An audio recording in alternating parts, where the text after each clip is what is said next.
Hi, I'm Michael with S Outdoors, and this is Falkor. Falkor is a 2020 Jeep Gladiator Rubicon. This is how the truck started its life with me.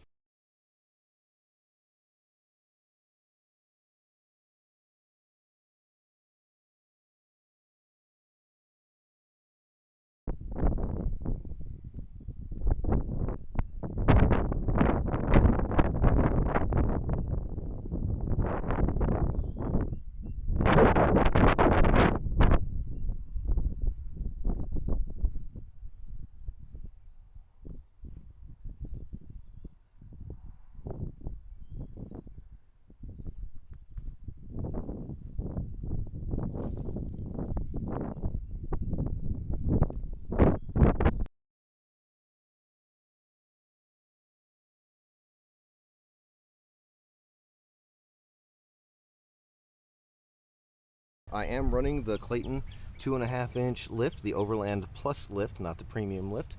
I am running the Falcon piggyback shocks, so I've got those front and rear. The lift as a whole gave me about 3 3/4 inch lift after it settled. Nice beefy lift. It's already been put through quite a few paces, and I'm very happy with it so far.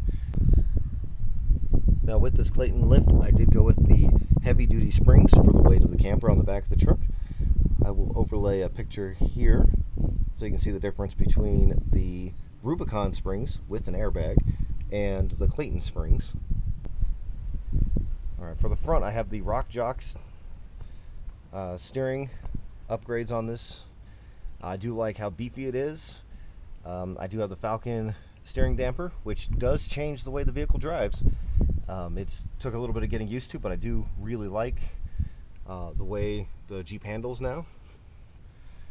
And there's those front springs from Clayton. For my tires, I'm running the Falcon Wild Peak All-Terrains in a 35 by 12.5-inch size. I am running a full 35 by 12.5-inch spare.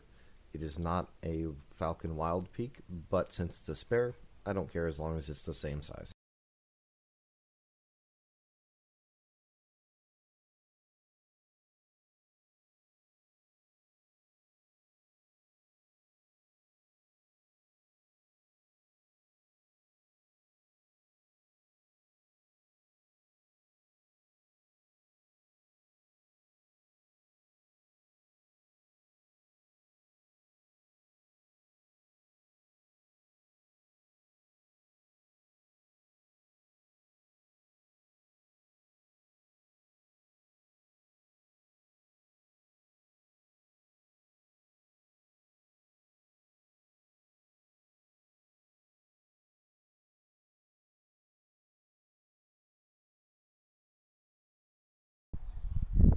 Now for armor, I do have a rear skid plate. This was also made by TM Customs.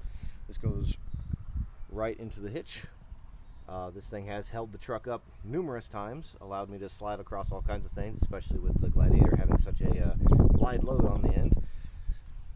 Moving forward, my rock sliders are Smitty built rock sliders, so they're the Apollo rock sliders. They just got put on. I had the original factory rock sliders on not too long ago, so we haven't gotten a chance to test these yet, but the factory ones did work exceptionally well and avoided a lot of abuse from my truck. Underneath, I do have the Asphere skid plate covering my engine.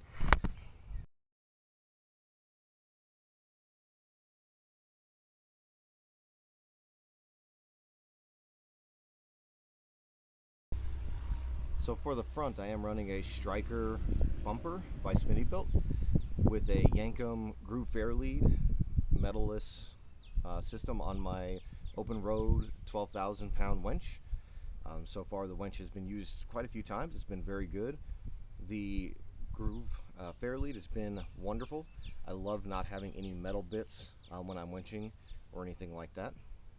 And when we come up to the grill, normally a Rubicon has that nice gray color.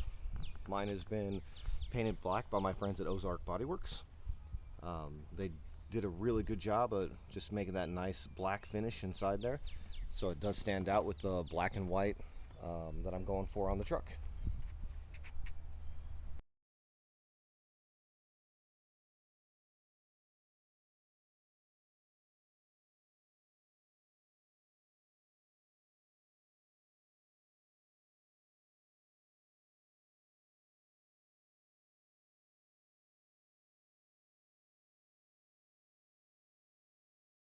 A 5-pound propane bottle holder. Pull the release lever, pulls out of the way so that way you can open the rear of the vehicle, closes, locks in place, stays there on the trail. Alright, for the trash can, I have an Adventure Trail Gear Garb trash can. That way it hooks on the tailgate with the straps that they provide, comes up, and just grab the clips, clip to the tailgate. Now I've got a tailgate trash bag out of the way. None of the dogs or anything are going to get into it, and it's not inside my cab stinking up where I sleep.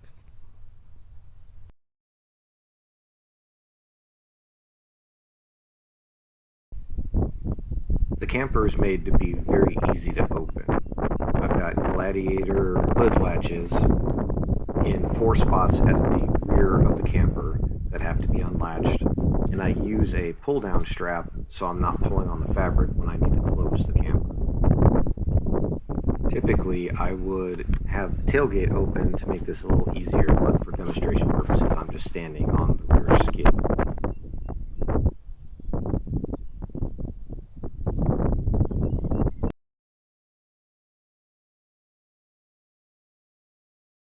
This is what the truck looks like fully open, and looking inside the camper, there's 2 plates that move that allows you to get up to the bed. That gives an additional 22 inches of standing room. Upstairs in the tent area is a 54-inch by 84-inch, 4.5-inch deep memory foam mattress. The pillows, comforter, everything stays up here at all times. In the lower section of the truck, we have an Alpa-Cool fridge on an Ice Coast slide. Comes all the way out. We're utilizing the ARB mounts and ARB cord management. Down on the lower section of the fridge, we have our slide-out counter and cutting board. So it all comes out, all end grain wood. We use it for a cutting board without having to worry about our knives. That's mounted with a homemade mount and bracket system, just to keep it all out of the way. As we start looking through the rest of the camper, we have 2 windows that you saw on the outside, cargo net, pretty well open camper to allow us to put anything we really want inside the camper. On the right hand side, we have our air compressor. Scoot in there and I'll get a close-up of that. Alright, for the air compressor, I have a Thor's Lightning Bolt dual air compressor that is hardwired into the Jeep with an Anderson plug. It goes all the way up to the auxiliary battery and under the hood. The mount itself is made by my friend Tim at TM Customs. He did design this to go against the bed rail since I don't have any of the tie-down management system in the Jeep, so it does mount directly where it's supposed to go. It is a 3-piece system, and it's been fantastic. Holds it super well. It's very strong. I did strap the Rotopacks to the side of the bed instead of using a Rotopack mount, and it does get fed to a little faucet. That's just a push-button, battery-powered faucet.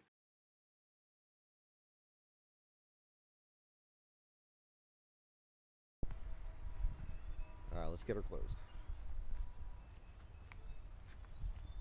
Again, normally I would have the tailgate out just to make it a little easier to move around on the bed. All I'm doing is putting a elastic strap on to help pull the tent material in when I pull it down. And as you can see, it does take a little effort to pull it down. I do have 100-pound struts on both sides to keep it from collapsing on me during wind or anything like that. Tuck all the fabric in. I walk around, double check to make sure all the fabric is tucked in, pushed in out of the way so it's not getting crushed or hanging outside of the tent.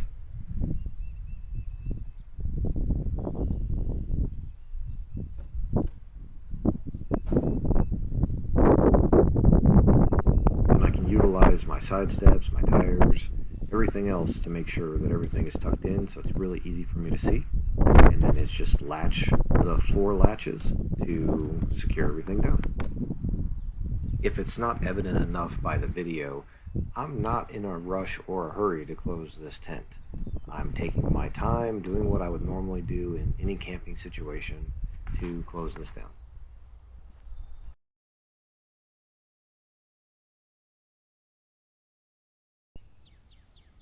A few questions that I had at the show evolved around how I'm running everything, lighting wise, fridge, all that. I am running the Genesis off-road system with the dual batteries. I originally had a problem with my auxiliary battery, and this allowed me to remove the auxiliary battery, put the two batteries in here. So the one battery is running the main truck, everything on the engine. The secondary battery is where I have my winch hooked up. I've got my fridge running, all the lights and everything for my camper, radio. Any of my auxiliary stuff is running off the secondary battery. The nice part about this system, and one of the things that I really do appreciate, is if for whatever reason something doesn't shut off on my truck side, I can easily kick it over, and now I have a way to jump start my truck off the auxiliary battery. So far this has worked exceptionally well as a system, and my fridge just never turns off. Leave it running at all times, and I've been very happy with this.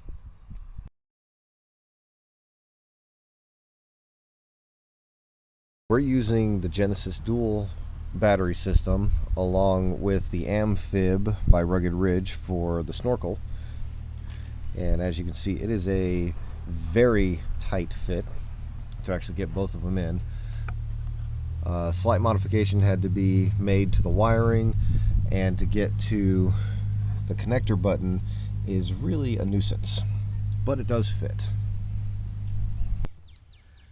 For all my lights, I am running the VoSwitch grab handle mount.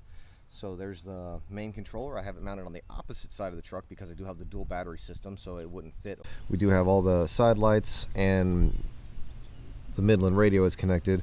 We did have to modify the bracket to fit over the Amphib snorkel because it couldn't fit, and that's all connected inside to the pillar. So everything that we're using is on the pillar grab handle, just right there.